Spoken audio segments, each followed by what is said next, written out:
எங்கு பார்த்தாலும் போதைப் பொருட்கள். கடந்த திராவிட முன்னேற்ற கழக அரசுக்கும் இந்த தாவேக அரசுக்கும் எந்த வித்தியாசமும் கிடையாது. பாதிக்கப்பட்ட பெண்கள் எல்லோரையும் போய் ஒரு இடத்துல கூட போய் பார்க்க, ஆனா நடிகைகளையும் பார்க்கிறார். பல தயாரிப்பாளர்களை இன்னைக்கு சந்தித்துக் கொண்டிருக்கிற முதலமைச்சர் ஜோசப் விஜய் அவர்கள் உண்மையிலே நாங்கள் வன்மையாக இந்த கூட்டத்தின் வாயிலாக கண்டனம் தெரிவிக்கிறோம். பஸ்ல ஏறி நீங்கள் கரூருக்கு போனீங்க, கரூர்ல போய் பாட்டிலுக்கு 10 ரூபா பாட்டிலுக்கு 10 ரூபான்னு பாட்டு படிச்சு 41 பேர் இறந்து போனதற்கு நீங்களும் ஒரு காரணம். எல்லா இடங்களிலும் கற்பழிப்பு சம்பவம். என்ன பேச்சு பேசுனீங்க ப்ரோ ப்ரோ அப்படின்லாம் பேசுனீங்க. நான் கேட்கிறேன் ப்ரோ, இந்த கற்பழிப்பு சம்பவங்களுக்கு குறைந்தபட்சம் ஒரு கண்டனமாவது நீங்க தெரிவித்திருக்கிறீர்களா? பெண்களை வேட்டையாடுகிறார்கள், நீங்களும் வேட்டையாடுகிறீர்கள்.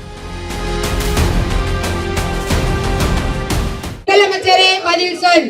நாற்காலி மோகத்தில் தூங்கும் முதலமைச்சரே, நாற்காலி மோகத்தில் தூங்கும் முதலமைச்சரே, நாற்காலி மோகத்தில் தூங்கும் முதலமைச்சரே, நாற்காலி மோகத்தில் தூங்கும் முதலமைச்சரே, 40 நாளில் நாறுது உன் அரசு, 40 நாளில் நாறுது உன் அரசு, 40 நாளில் நாறுது உன் அரசு, 40 நாளில் நாறுது உன் அரசு. வீதிக்கு வருவோம், வீதிக்கு வருவோம், வீதிக்கு வருவோம், வீதிக்கு வருவோம். பெண்கள் மானம் காக்க வீதிக்கு வருவோம், பெண்கள் மானம் காக்க வீதிக்கு வருவோம். பிளாஸ் பிளாஸ் பிளாஸ் பிளாஸ் பிளாஷ் பிளாஷ், சட்டம் ஒழுங்கு பிளாஸ், சட்டம் ஒழுங்கு பிளாஷ். வேஸ் வேஸ் வேஸ் வேஸ் விஜய் சர்க்கார் வேஸ், வேஸ் வேஸ் விஜய் சர்க்கார் வேஸ்.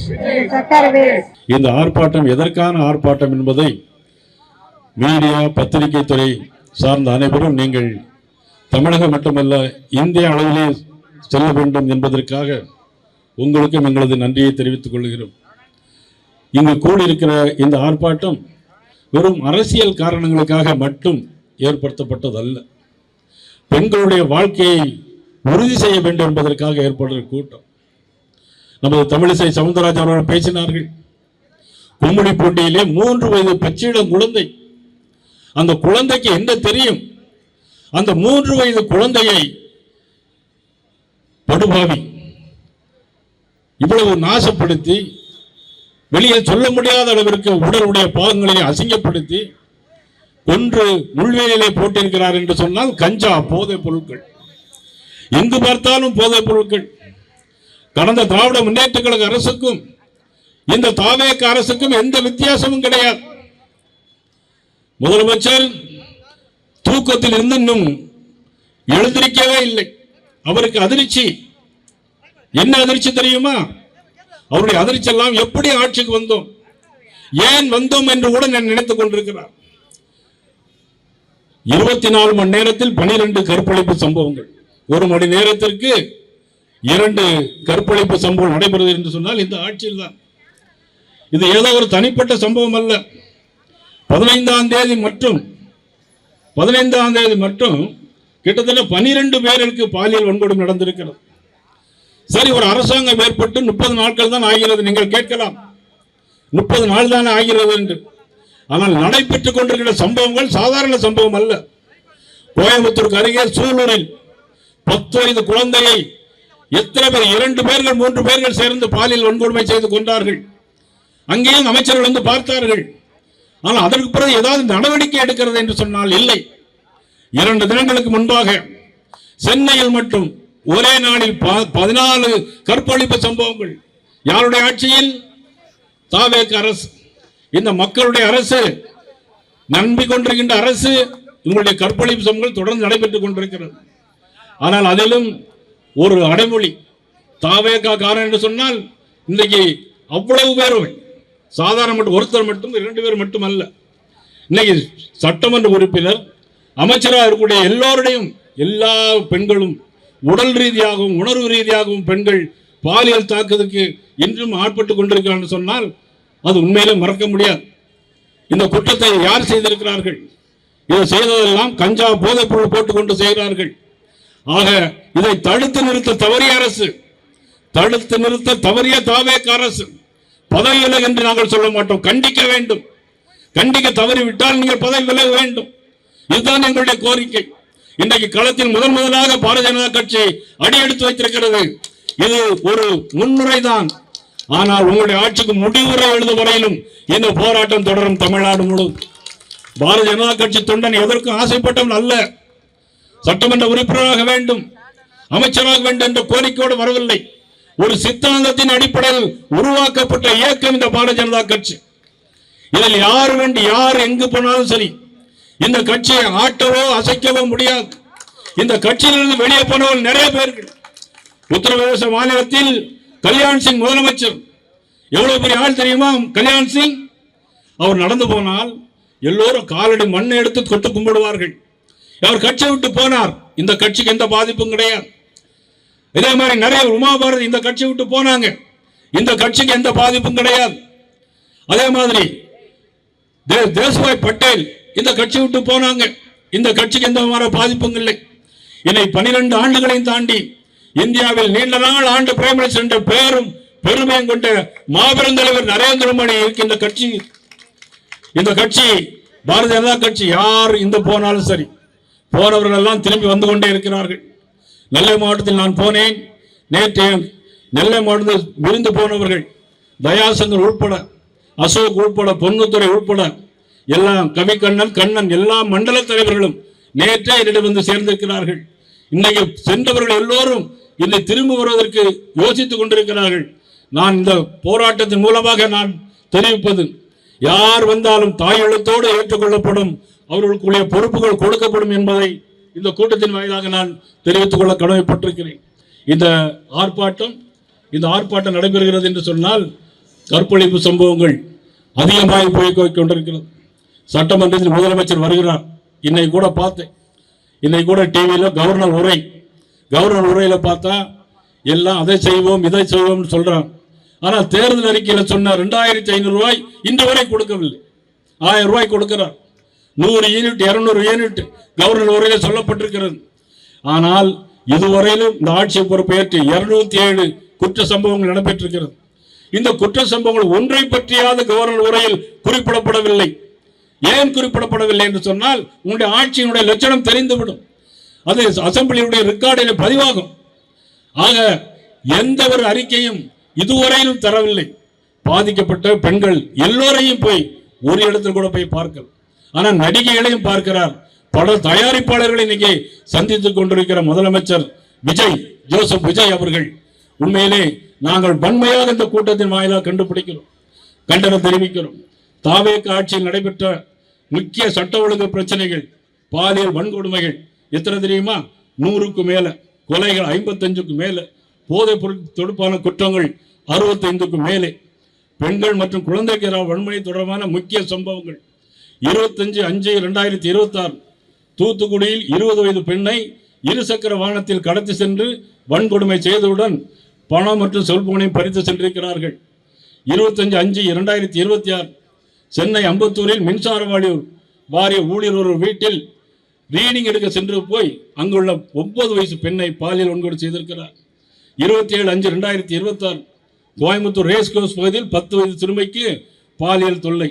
28/5/2026 சென்னை வேளச்சேரியில் காலையில் டீ குடிக்க சென்ற 61 வயது மூதாட்டியை 2 நபர்கள் தூக்கி சென்று கூட்டு பாலியல் வன்கொடுமை. 31/5/2026 மதுரை மாவட்டம் திருமங்கலம் அருகே 13 வயது சிறுமி 4 சிறார்கள் 4 பேர் சேர்ந்து பாலியல் வன்கொடுமை. 3/6/2026 தூத்துக்குடி மாவட்டம் ஸ்ரீவைண்டத்தில் 17 வயது மாணவியை 3 பேர் காரில் கடத்தி சென்று கற்பழித்திருக்கிறார். 4/6 மானாமதுரையில் 11ஆம் வகுப்பு மாணவிக்கு ஊர்காவல் படை வீரர் பாலியல் தொல்லை கொடுத்துள்ளார். 13/6/2026 காவல் நிலையத்தில் குடும்ப பிரச்சனை குறித்து புகார் அளிக்க வந்த பெண்ணின் தொலைபேசி எண்ணிற்கு வாட்ஸ்அப்பில் ஆபாசமாக பேசி தலைமை காவலரே ஆபாச குறுஞ்செய்தி அனுப்பிய கொடூரம்.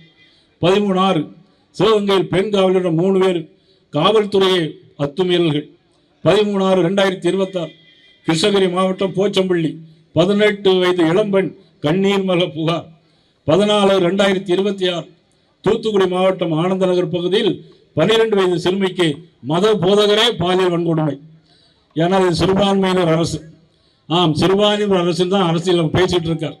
அந்த அளவுக்கு முதலமைச்சர் மத போதகரே பாலியல் வன்கொடுமை கொடுத்திருக்கிறார். 13/6 திருவள்ளூரில் 3 வயது குழந்தைக்கு பிஸ்கட் வாங்கி கொடுத்து அழைத்து சென்று பாலியல் வன்கொடுமை. 25/5/2026 மதுரை மாவட்டம் சோழவந்தான் அருகே 10வது மாணவி அதே போல 29/5/2006 மதுராந்தகம் அருகே மூதாட்டி 60 வயது பெண் 16 ஸ்ரீவேண்டா அருகே பெண்ணை ஏமாற்றி தாவேகா நிர்வாகி இருவர் கூட்டுப்பயல் வன்கொடுமை 9/6 வண்டலூரை காதலிப்பதாக ஆசை வார்த்தை கூறி கல்லூரி மாணவர்கள் 3 பேரை தாவேகா நிர்வாகி மகன் ஏமாற்றியதாக புகார் 12/6/2026 சென்னை ஆலந்தூரில் கணவனை இழந்த பெண்ணுக்கு பாலியல் வன்கொடுமை 12/6 சேலத்தில் வறுமையில் வாடும் 50க்கு மேற்பட்ட பெண்கள் குறிவைத்து ஏமாற்றி வீடியோ எடுத்து மிரட்டி தாவேகா பிரமுகர் மணிகண்டன் பாலியல் வன்கொடுமை 15/6 திருவண்ணாமலை மாவட்டம் சேத்துப்பட்டு அருகே கர்ப்பிணி பெண்ணுக்கு ஆடையின்றி நின்று பாலியல் தொல்லை கொடுத்த நிர்வாகி லோகேஸ்வரனை தாவேகா நிர்வாகி லோகேஸ்வரனை அக்கம்பக்கத்தில் பிடித்து தர்ம அடி கொடுத்திருக்கிறார். இப்படியாக தொடர்ந்து இன்னும் சொல்லிக்கொண்டே போகலாம். இந்த ஆட்சியில் நடந்த அவலங்கள் நான் கேட்கிறேன். ஆட்சிக்கு வருவதற்கு முன்னால் பஸ்ஸில் ஏறி நீங்கள் கரூருக்கு போனீங்க. கரூரில் போய் பாட்டிலுக்கு 10 ரூபா பாட்டிலுக்கு 10 ரூபான்னு பாட்டு படிச்சு 41 பேர் இறந்து போனதற்கு நீங்களும் ஒரு காரணம். சிபிஐ இன்னைக்கு இன்னும் அது என்கொயரி இருந்து கொண்டே இருக்கலாம். அதை மறந்துவிடக்கூடாது. என்ன பேச்சு பேசுனீங்க? திருச்சி ஜோசப் கல்லூரியில் போய் நன்றி அறிவிப்பு பேசும்போது எல்லோரும் என்னை எதிர்த்து பேசுகிறார்கள். ஆனால் எனக்கு எதிர்த்து பேச எனக்கு எங்களுக்கு எனர்ஜி கிடைக்கிறது சொல்லுறீங்களே. உங்களுடைய எனர்ஜி எல்லாம் இந்த பாதுகாப்புக்கு, பெண்கள் பாதுகாப்புக்கு பயன்படுத்தியிருக்க வேண்டுமா வேண்டாமா? எவ்வளவு பெரிய பிரச்சனைகள். பெண்கள் இன்னைக்கு ரோட்ல நடமாட முடியாத அளவிற்கு எல்லா இடங்களிலும் கற்பழிப்பு சம்பவங்கள். என்ன பேச்சு பேசுனீங்க? ப்ரோ அப்படின்லாம் பேசுனீங்க. நான் கேட்கிறேன் ப்ரோ, இந்த கற்பழிப்பு சம்பவங்களுக்கு குறைந்தபட்சம் ஒரு கண்டனமாவது நீங்க தெரிவித்திருக்கிறீர்களா? அல்லது அவர்களுக்கு பாதிக்கப்பட்ட பெண்களுக்கு நீங்கள் போய் ஆறுதல் சொன்னீர்களா? இல்ல நீங்கள் தான் போக வேண்டாம், உங்களுடைய நிர்வாகி போக வேண்டுமா? ஏன்னா நிர்வாகி போக முடியாது. தாவேகா நிர்வாகி எல்லோருடைய பட்டியலும் இன்னைக்கு நான் வாசித்து பார்த்தேன். ஆக பெண்களை பார்ப்பதற்கு தாவேகா நிர்வாகியை தயவு செய்து அனுப்பாதீங்க. நீங்களும் போக வேண்டாம். நீங்க போக மாட்டீங்க, என்ன தெரியும். ஏன்னா சட்டமன்றத்தில் 5 மணிக்கு 5 மணி வரைக்கும் இருந்து டிஃபன் சாப்பிட்டுட்டு டிஃபன் கறியில் சாப்பிட்ற மாதிரி ஃபோட்டோ, வர்ற மாதிரி ஃபோட்டோ எல்லாம் வைக்கிறீங்க. ஆனால் பெண்களுக்கு பாதுகாப்பு எங்கே இருக்கு? உங்களுடைய ஆட்சியில் பெண்களுக்கு பாதுகாப்பு இல்லாமல் தான் திமுக அரசு வீட்டுக்கு அனுப்பப்பட்டது என்பதை நீங்கள் ஞாபகம் வைத்துக் கொள்ளுங்கள். அது மட்டுமல்ல, இன்றைக்கு வேட்டையாடுகிறீர்கள், பெண்களை வேட்டையாடுகிறார்கள், நீங்களும் வேட்டையாடுகிறீர்கள். அதிமுக சட்டமன்ற உறுப்பினர்களை விலைக்கு வாங்கி கொண்டிருக்கிறீர்கள். குதிரை பேரம் நடைபெறுகிறது. உங்கள் ஆட்சி மீது உங்களுக்கே நம்பிக்கை இல்லை. அடுத்த கட்சியை அழிக்க வேண்டும் என்பதற்காகவே நீங்கள் இப்போ திட்டம் போட்டிருக்கிறீர்கள். இப்பொழுது 6 மாதத்தில் இடைத்தேர்தல் வர இருக்கிறது. எதற்கு இடைத்தேர்தல் வர வேண்டும்? இடைத்தேர்தல் வர வேண்டும் என்று சொன்னால் அதில் அந்த சட்டமன்ற உறுப்பினர் முடியாமல் போயிருக்கணும், அல்லது அவர் இறந்திருக்கணும். ஆனால் அவர் ஒன்றுமே இல்லை, உயிரோடு இருக்கிறார். ஆட்சி பொறுப்பு ஏற்ற 1 மாசத்திலேயே இன்னைக்கு எல்லா சட்டமன்ற உறுப்பினர்களும் ராஜினாமா செய்கிறார் என்று சொன்னால் அதற்கு நீங்கள் காரணம். உங்கள் ஆட்சிக்கு வருவதற்கு முன்பாகவே காமராஜ் சட்டமன்ற உறுப்பினரை குதிரை பேரம் பேசி நீங்கள் அழைத்து சென்றது என்பது இன்னும் விசாரிக்க வேண்டும். அது குதிரை பேரம் நடந்தது என்பது நிச்சயமாக விசாரித்து முடிவெடுக்க வேண்டும் என்று இந்த நேரத்தில் கேட்டுக்கொண்டு, தொடர்ந்து இனிமேலாவது கற்பழிப்பு சம்பவங்கள் நடைபெறாமல் இருக்க வேண்டும் என்பதற்காக நாங்கள் இந்த கண்டனத்தை நாங்கள் பதிவு செய்கிறோம். இனிமேலும் ஏதேனும் பிரச்சனை என்றால் மக்களுக்காக, பெண்கள் மானம் காப்பதற்காக நிச்சயமாக ஒவ்வொரு பாரதிய ஜனதா கட்சி தொண்டனும் வீதிக்கு வருவான், போராடுவான். வெற்றி கிடைக்கும் வரையிலும், உங்கள் ஆட்சி தூக்கி எறியப்படுகின்ற வகையிலும் எங்களுடைய போராட்டம் தொடரும் என்று சொல்லி இந்த நிகழ்ச்சியை சிறப்பான முறையில் ஏற்பாடு செய்த மாவட்ட தலைவர்கள் அனைவருக்கும் எனது நன்றியை தெரிவித்து மீண்டும் சந்திப்போம். நன்றி, வணக்கம்.